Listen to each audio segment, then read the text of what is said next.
প্রায়শই পাবলিক পরীক্ষাগুলোতে দেখা যায় কগনিট ভার্ব থেকে প্রশ্ন আসে। তোমরা অনেকেই এই টার্ম সম্পর্কে না জানার কারণে ভুল করে আসো। আজকের ভিডিওতে কগনিট ভার্বকে একদম সহজে শিখে নিব। এখানে একটি প্রশ্ন দেওয়া আছে, দেখো যে he ran a race, here ran is. তো এখানে এটা কি হবে? পজিটিভ ভার্ব হবে নাকি কপুলেটিভ ভার্ব হবে, ফ্যাক্টেটিভ ভার্ব হবে নাকি কগনেট ভার্ব হবে? এখন এখানে আমাদের একটা বিষয় লক্ষণীয়, সেটা হচ্ছে দেখো যে র্যান এবং দেখো যে রেস, এই বাক্যের ভার্ব হচ্ছে দেখো যে র্যান, আর এখানে অবজেক্ট হচ্ছে দেখো যে রেস, দেখো অবজেক্ট।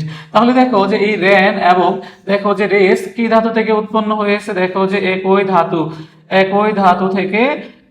ধাতু থেকে উৎপন্ন। এখন মনে রাখবে যে যে বাক্যের ভার্ব এবং অবজেক্ট একই ধাতু থেকে উৎপন্ন, সেই বাক্যের ভার্বই হচ্ছে দেখো যে কগনেট ভার্ব। তাহলে আমাদের এখানে উত্তর হবে কি? দেখো যে কগনেট ভার্ব। কি ভার্ব? Cognate verb. ধরো আমরা যদি বলি যে ধরো হি ড্রিমড আ ওয়ান্ডারফুল ড্রিম, তাহলে এখানে দেখো যে ড্রিমড হচ্ছে কগনেট ভার্ব, কারণ দেখো এখানে অবজেক্ট রয়েছে ড্রিম, একই ধাতু থেকে উৎপন্ন। অর্থাৎ যেখানে দেখবে যে একটি বাক্যের ভার্ব যেরকম থাকবে, অবজেক্ট কি রকম থাকবে, প্রায় সেরকমই থাকবে। অর্থাৎ একই ধাতু থেকে উৎপন্ন হবে, ভার্বটি হবে কি ভার্ব? Cognate verb. আর এখান থেকে কিন্তু প্রায়শই বিভিন্ন পাবলিক পরীক্ষায় প্রশ্ন আসতে দেখা যায়।